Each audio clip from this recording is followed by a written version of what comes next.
Queridos irmãos, eu cumprimento a todos com a paz do Senhor Jesus Cristo. Neste momento alegre, nós estamos aqui reunidos para darmos continuidade ao estudo da lição bíblica da Escola Dominical para a faixa etária de juvenis, de 15 a 17 anos. Esta lição que, nesse terceiro trimestre de 2016, tem trabalhado ética cristã para a juventude, que é um tema de fundamental importância e de bastante abrangência, como nós já discutimos em lições passadas. Este trabalho, como todos nós sabemos, é um trabalho realizado pela Assembleia de Deus Convenção de Abreu Lima, aqui em Pernambuco, sob a presidência do pastor Roberto José dos Santos e sob a orientação da Superintendência da Escola Bíblica Dominical, representado na pessoa do pastor Steven Ribeiro. Hoje nós vamos estudar a lição de número 4, que tem como título Ética Cristã na Família. Nós vimos em lições passadas que toda ética ela tem a pressuposição de ser universal. Uma ética que se diz ética e trabalha, sua natureza está relacionada a aspectos particulares da realidade, ela não pode ser uma ética. Ela no máximo, ela é um código moral, uma regra de conduta para uma sociedade particular, mas não pode ser uma ética. Uma ética ela tem, de fato, a pretensão de ser universal. E nós, como defendemos uma ética cristã, uma ética cristã de fato, concreta, uma ética deontológica e que também tem um aspecto de ética de virtude, nós defendemos que a ética cristã ela é uma ética objetiva, que independe da opinião das pessoas, mas que é uma ética de fato que existe e é valiosa por si mesmo, intrinsecamente. Então, ética cristã para a juventude não significa dizer que você vai restringir a natureza da ética, mas você vai dar uma abordagem especial, direcionando esta ética para o público que é o público juvenil, o público jovem. Os jovens são bastante atacados nessa sociedade que nós estamos vivendo. Os jovens têm sido, de fato, desafiados quando chegam nas universidades e diante da sociedade, e eles precisam ter um aporte bíblico, teológico e, por que não dizer também filosófico, para enfrentar os desafios da sociedade que nós estamos vivendo, uma sociedade pós-moderna, pós-modernista, secular e antideus, e nós temos que então mostrar que a ética cristã é uma ética coerente e satisfatória do ponto de vista da razão e do ponto de vista teológico. Então, trabalhar ética cristã na família é trabalhar também um aspecto importante da ética.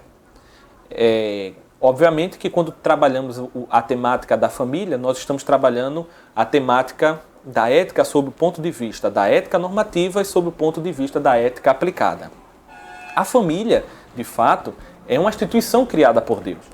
É importante lembrar que essa lição ela tem 3 objetivos. Primeiro, conceituar biblicamente família. Segundo, destacar a importância da família. E terceiro, apresentar a vontade de Deus para a família.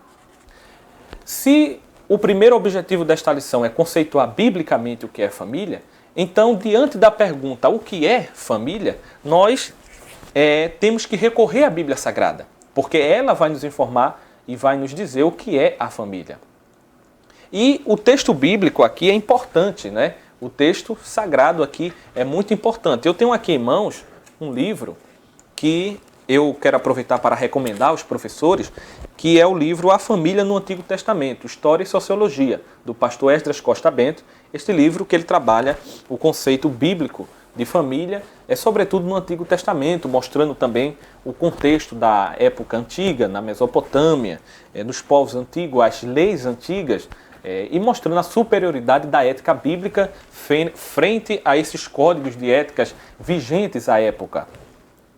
E ele cita aqui, quando ele vai trabalhar o conceito de família, o conceito bíblico de família, ele cita aqui Gênesis capítulo 2, versículo 18 e os versículos 21 a 25, que eu aqui passo a ler.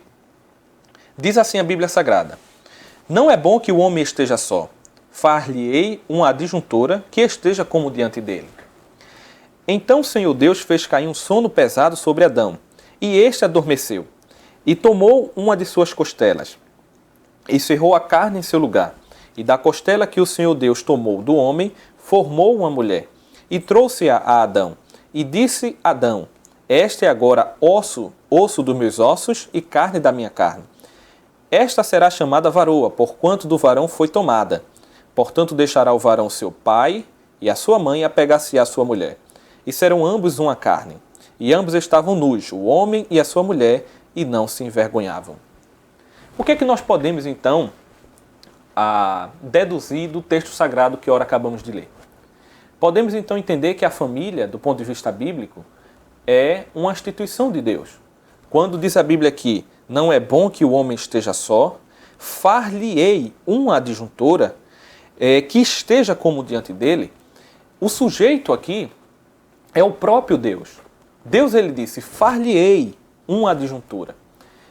E por que Deus disse far-lhe-ei uma adjuntora? Porque Deus viu que não era bom que o homem esteja só. Ou seja, a família, então, aqui, coincide, a instituição da família, coincide com o início da sociedade. Por isso que se diz que a família é a célula máter da sociedade. Porque não poderia existir família se não houvesse... não poderia existir sociedade se não existisse a família. E todos aqueles que lutam contra a família tradicional e bíblica que nós encontramos aqui, está, por consequência, lutando em uma luta a favor da destruição da sociedade. A família é uma instituição basilar da sociedade. E querer relativizar o parâmetro que Deus deu para a família é querer desestruturar as bases da sociedade, de toda a sociedade. Por isso que as sociedades que prosperaram, historicamente falando, do ponto de vista da história e da antropologia, foram aquelas que tiveram a família tradicional como sendo o conceito de família vigente. Então vemos aqui que Deus, ele viu que não era bom que o homem estivesse só. E ele disse, far-lhe-ei uma adjuntora que esteja como diante dele. Então, o primeiro aspecto que nós vemos aqui é que Deus, ele é o grande responsável pela criação da família. O próprio Deus é aquele que criou a família. Digamos assim, Deus foi aquele que primeiro fez, aquele que ministrou o primeiro casamento, do próprio Deus. Então, a família é um plano de Deus. Por isso que diz no Novo Testamento que o que Deus uniu, o homem não separe. Significa dizer que Deus é o grande originador da família. Então, a família também existe como centro de comunhão. Porque quando a Bíblia diz, e viu Deus, né, que não era bom que o homem estivesse só, quer dizer que a solidão não é o ideal para o homem. Deus não criou o homem para que ele fosse uma ilha, mas Deus criou o homem para que ele vivesse em comunhão. Assim como Deus, que é uma trindade, ele subsiste eternamente em três pessoas que se relacionam de forma que há de fato comunhão entre as pessoas da trindade. Deus, quando criou o homem à sua imagem e semelhança, deu a condição do homem também ser um ser relacional. Um homem que precisa de outro para ter uma comunhão. Né? E aqui homem eu uso no sentido de humanidade, não me dirigindo especificamente ao sexo masculino, mas falando aqui no aspecto geral. Então, primeiro, a família é um centro de comunhão e a família, digamos assim, é o núcleo principal da sociedade. Então, a lição ela começa aqui dizendo o que é a família. Primeiro, a família, podemos dizer, é um projeto, é um centro de comunhão. A família é um projeto divino, porque Deus, então, articulou a família. E neste livro aqui que eu tenho em mãos, eu quero ler um trecho onde ele trabalha a constituição do núcleo familiar. Na página 25, o pastor Esdras Costa Bento, ele diz o seguinte: a constituição do núcleo familiar, a priori, foi composta por um homem e uma mulher. Mais tarde, acrescentou-se ao casal os filhos gerados desta união, mas antes já havia uma família. Porque o que é uma família? A união de um homem e uma mulher sob matrimônio. E, por consequência, mais tarde, foi acrescentado a esse casal filhos gerados desta união. Então ele diz o seguinte: a partir do nascimento dos primeiros filhos, a família tornou-se o primeiro sistema social no qual o ser humano é inserido. Ou seja, o ser humano ele não está primeiro em uma sociedade para depois fazer parte de uma família. Ele primeiro está em uma família para depois ser inserido nas outras instituições da sociedade. Então, a família é o grande sustentáculo da sociedade. E claro que a família é muito anterior ao Estado. O Estado não pode dizer o que é família. Não são as leis humanas que vão dizer o que é família. Não é a Constituição que vai dizer o que é família. Apesar de a Constituição brasileira, ela de fato refletiu o conceito conservador e bíblico de família, né, resguardar. Nós temos uma lei, a Constituição, que independente da decisão das jurisdições que nós temos aqui no Brasil, da Suprema Corte ou de quem quer que seja, mas a letra objetiva da Constituição resguarda a família no sentido tradicional. Mas independente disso, se a Constituição não tivesse dando esse aporte à noção de família tradicional, a família subsiste antes do Estado. A única coisa que o Estado faz é reconhecer aquilo que já havia.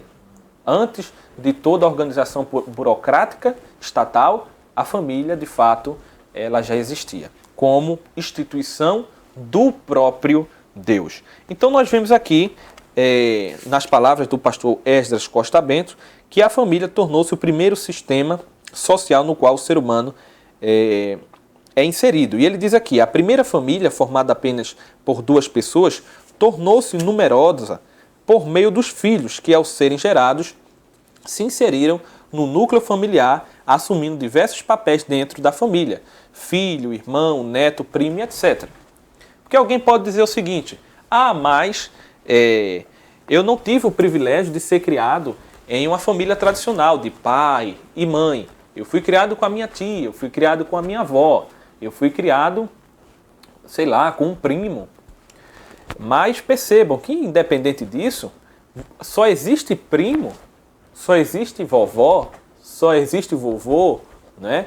Só existe tia e tio, porque existe a instituição do matrimônio, do casamento entre o homem e a mulher e a sua prole. Não poderia haver tio, mãe, vovô, vovó, se não houvesse, antes de tudo, o marido, mulher e seus filhos. Então, logicamente, do ponto de vista lógico, a ideia de homem e mulher unidos em matrimônio, constituindo casamento, família, e dessa união gerando-se filhos, ela é anterior à ideia de tio, de vovô, de vovó, de primo. Então, nós temos aqui que defender a ideia, de fato, de família como nós encontramos na Bíblia, não é? É claro que se você é criado na casa, se você foi criado pela sua avó, pelo seu avô, ali é sua família, claro que é sua família. Mas nós estamos defendendo aqui um modelo de família e esse modelo de família não pode ser enlarguecido para que caiba nele tudo, porque senão o conceito perde a sua especificidade e fica um conceito trivial, né? Fica um conceito trivial. Logicamente, a união do homem com uma mulher em matrimônio é anterior, logicamente, à ideia de que você tem de tio, de vô e etc.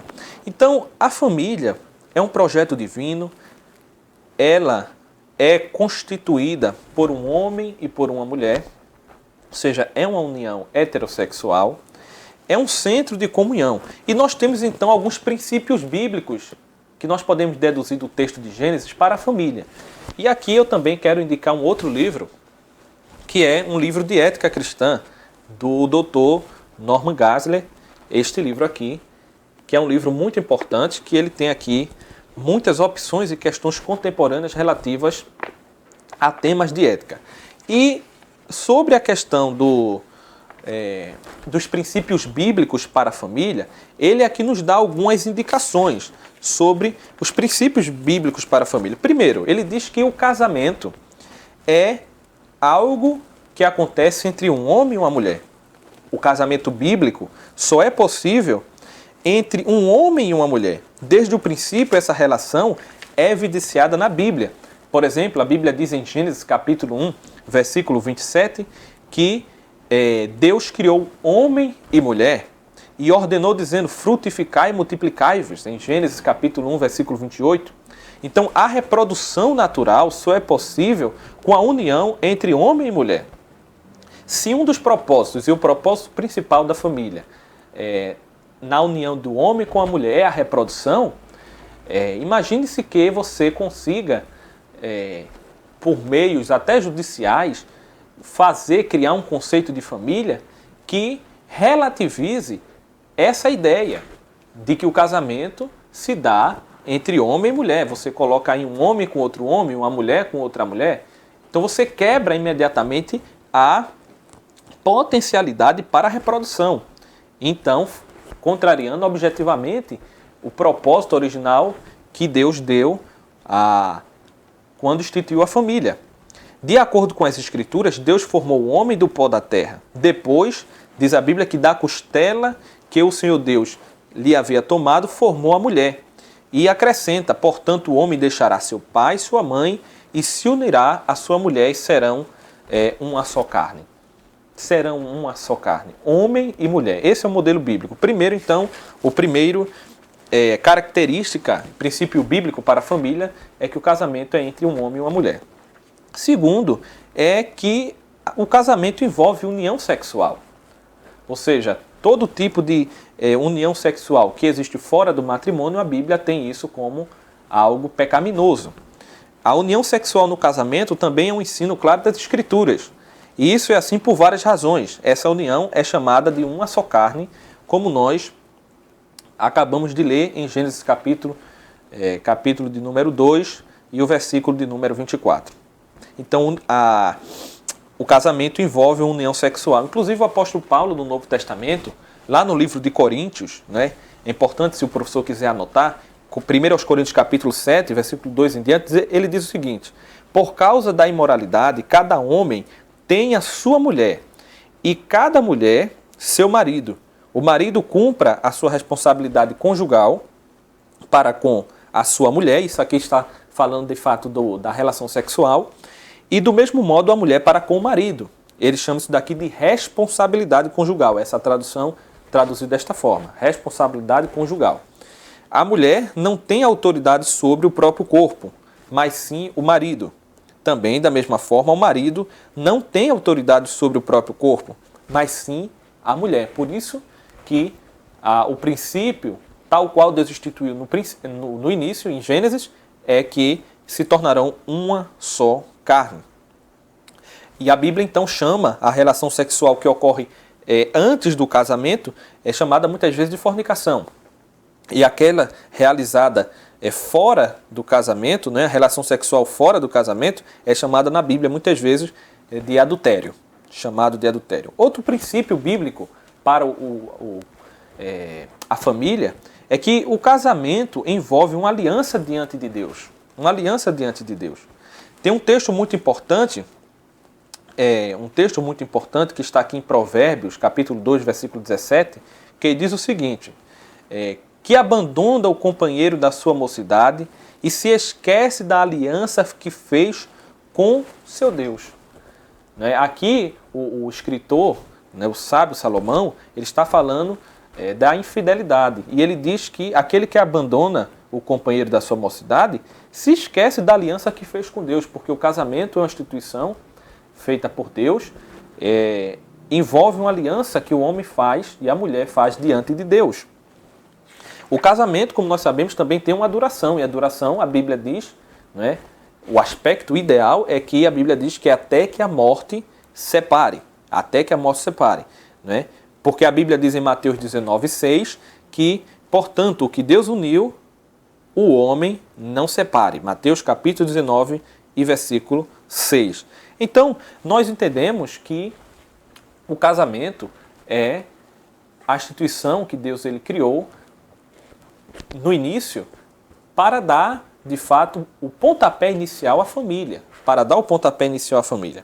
Logo, nós identificamos também aqui alguns princípios. Por exemplo, o casamento bíblico, a família, eu estou me referindo ao casamento porque pressupondo que a família, os filhos só podem vir, de fato, de um casamento do matrimônio legítimo, conforme, ou devem vir, né, conforme a Bíblia nos ensina o modelo. Então, biblicamente falando, nós temos aqui pelo menos 3 princípios. Né? O casamento, né, ele está baseado em 3 princípios. O primeiro princípio é o princípio da espécie, né, que o casamento ele é entre homem e mulher.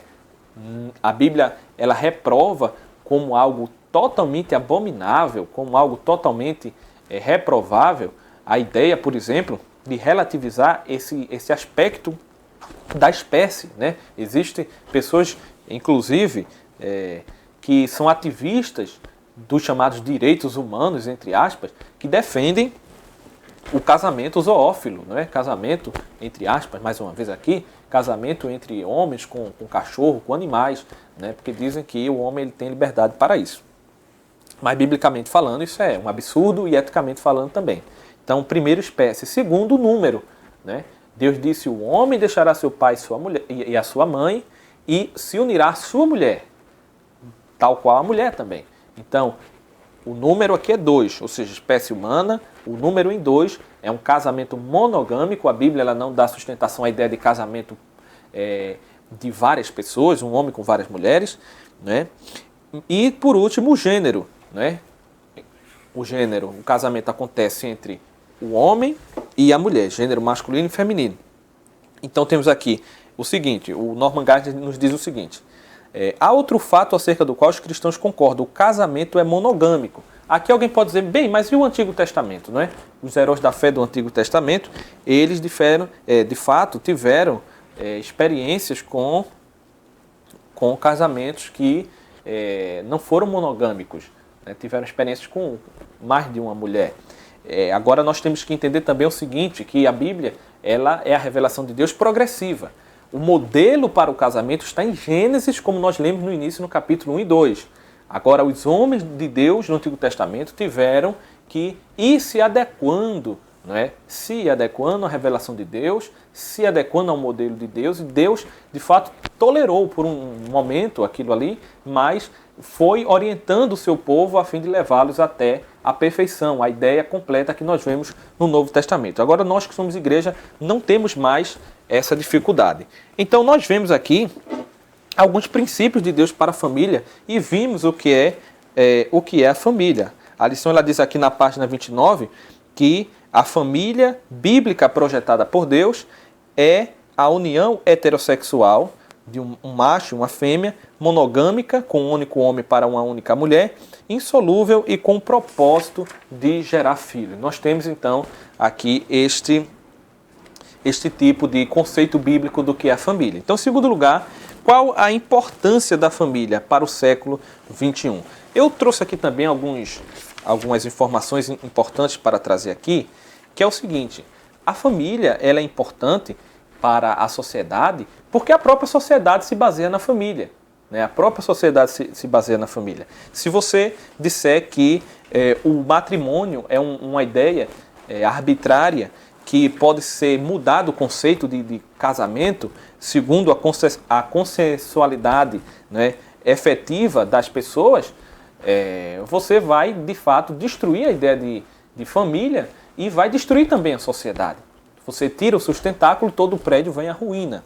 Então, o matrimônio se baseia, como nós já falamos, na função reprodutiva, ou pelo menos na potencialidade reprodutiva. Então, se você fala de um modelo que não satisfaz esse modelo que, ora, acabamos de mostrar aqui, você não satisfaz as exigências da potencialidade reprodutiva, sobretudo, e você vai, na verdade, dar um golpe mortal na própria ideia de perpetuação da espécie humana. A homossexualidade é algo de interesse privado, né? É algo de interesse privado. É claro que qualquer pessoa tem a liberdade de optar a ser um homossexual. Isso é uma decisão particular de ordem privada.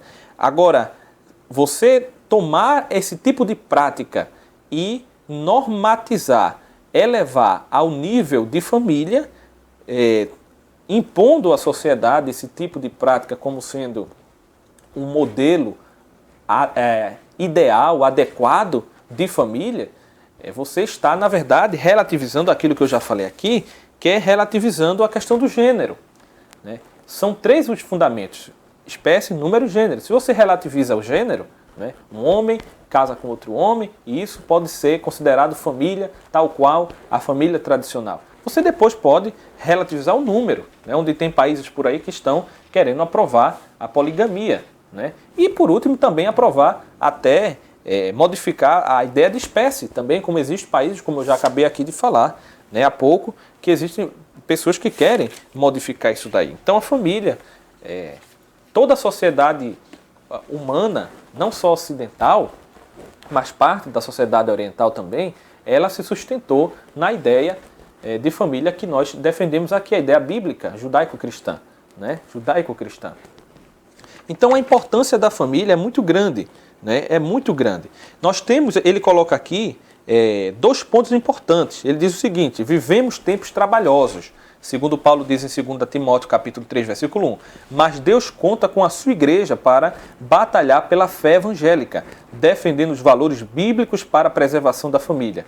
Mas qual o papel do jovem cristão nessa batalha? Primeiro, ele diz aqui, defender a fé. E segundo, honrar pai e mãe.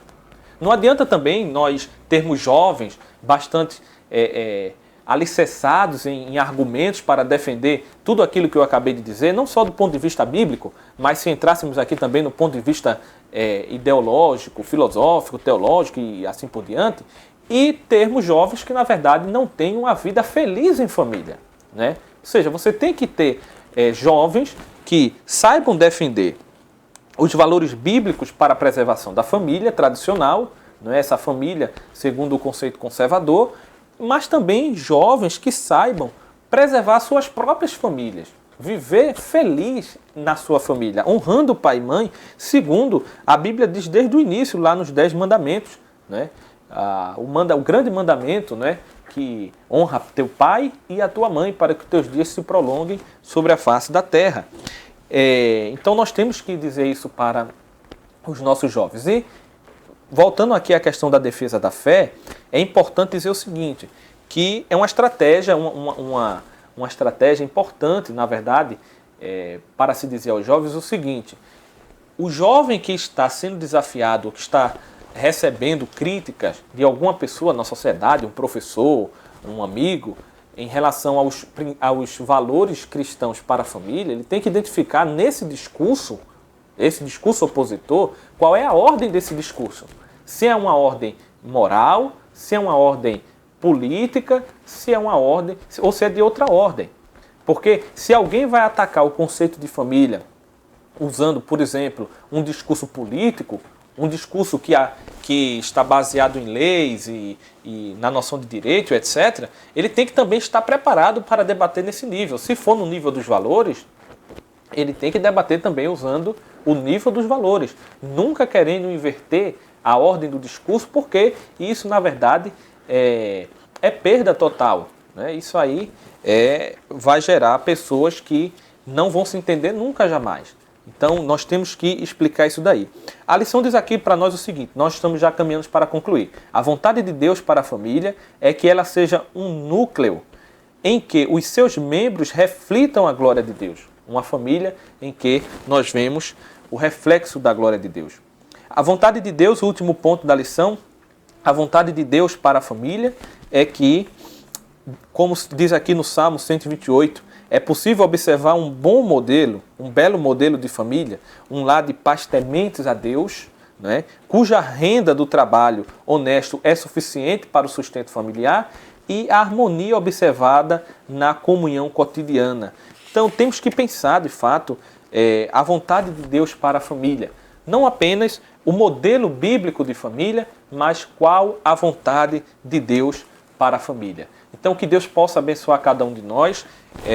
Isso que nós acabamos de falar aqui são princípios gerais no que vem, que são importantes para ajudar os professores como subsídio nas aulas sobre a importância, né, da família. Que Deus possa continuar abençoando a cada um de nós, que você que é professor possa ministrar sua aula com segurança, baseado em princípios verdadeiros, em argumentos, bons argumentos bíblicos e também éticos, mostrando aos seus alunos que existe uma importância muito grande em se defender a ética cristã na família. Que Deus abençoe a todos, em nome de Jesus.